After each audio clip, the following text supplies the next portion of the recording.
I would like to share my testimony about when Jesus gave me understanding of the star that the wise men followed to Bethlehem.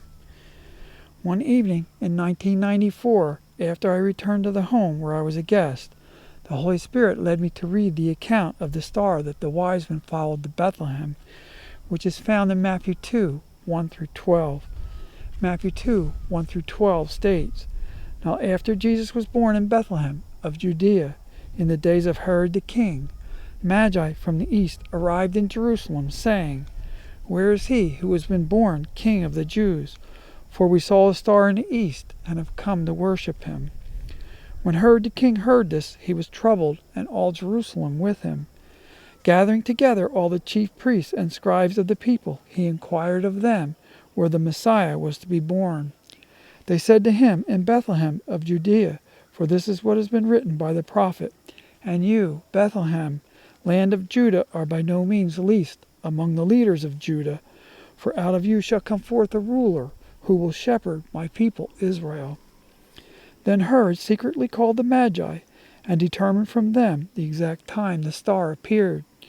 And he sent them to Bethlehem and said, 'Go and search carefully for the child, and when you have found him, report to me, so that I too may come and worship him.' After hearing the king, they went their way, and the star which they had seen in the east went on before them, until it came and stood over the place where the child was.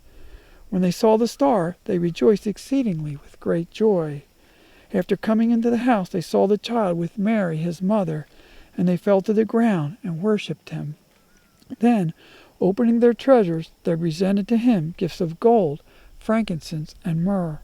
And having been warned by God in a dream not to return to Herod, the Magi left for their own country by another way. Now the next morning, without knowing that I was led to read about the star, Angelina began telling me that she saw a vision of the Star of Bethlehem the previous night. She explained that she saw the star move slowly across the sky, and that as it moved, the shadows that it cast behind the trees moved with it. Then I discerned that the Holy Spirit empowered her, and she repeated in a corrective manner that it moved slowly in order to cement in my mind that the star moved as the wise men followed it to Bethlehem. I realized that Jesus had just cleared up this question in my mind. The reason that he had her repeat that the star moved slowly was to cause me to let go of the idea that the star appeared in the sky over Bethlehem, and all the wise men had to do was head in the direction of the star in order to find out where Jesus was born. Then, in 2006, Jesus led me to read Michael Mullen's book called War of the Angels, in which he explained that he saw what he described as a living star, which he thought was the Star of Bethlehem, and that it was probably an angel. After reading his account, the Holy Spirit bore witness to me that the star that the wise men followed was actually an angel.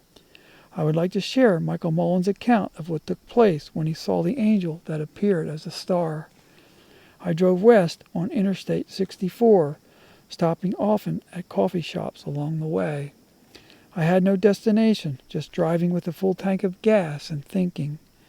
Out of habit, I headed north when I reached I-65 and crossed the Ohio River. It was late by then, and I was sleepy. I pulled into a rest stop. I parked far enough from the other cars to have my privacy, yet near enough for protection against robbers who preyed on travelers. I tried to get comfortable in the front seat, but I did not have room to stretch out, and I simply could not sleep sitting up. I threw my lampshade in the dumpster.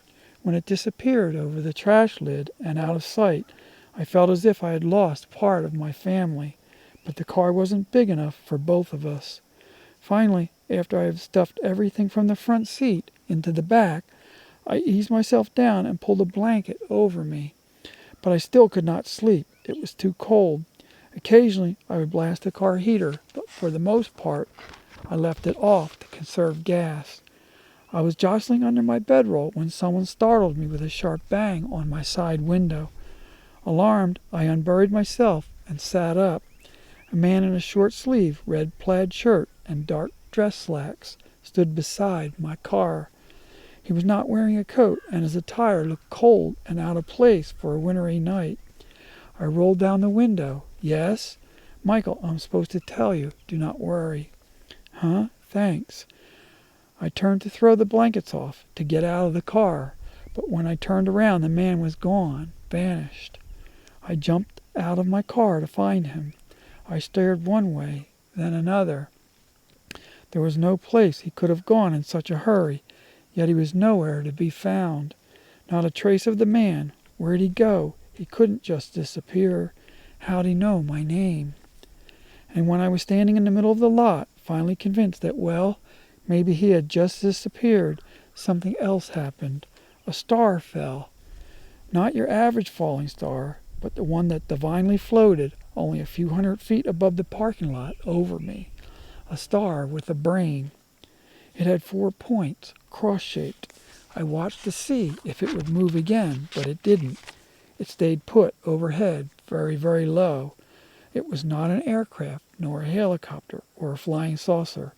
It was a living star that knew exactly what it was doing. And its light shone like a spotlight, illuminating the interstate entrance ramp in front of me. I could not move in awe of the living star.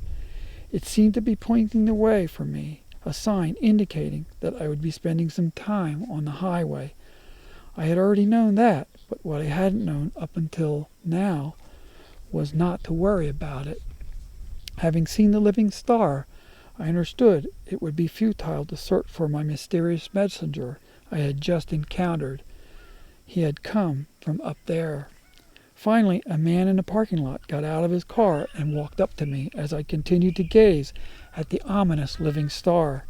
The man had a scraggly beard, biker's clothes, and was definitely from the same world as I. He, too, was in awe of the living star. I was glad to know someone else was seeing what I saw. Together, we two strangers watched the living star for several moments. All he said was, "Far out."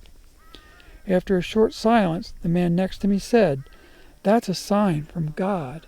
At that, the living star whisked away, vanished in mid-sentence, as if it had been waiting for that acknowledgement. "And I'm not even religious," the man continued his previous train of thought.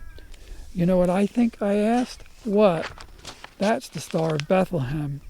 "We can't ever tell anyone," he said. "They'll think we're crazy."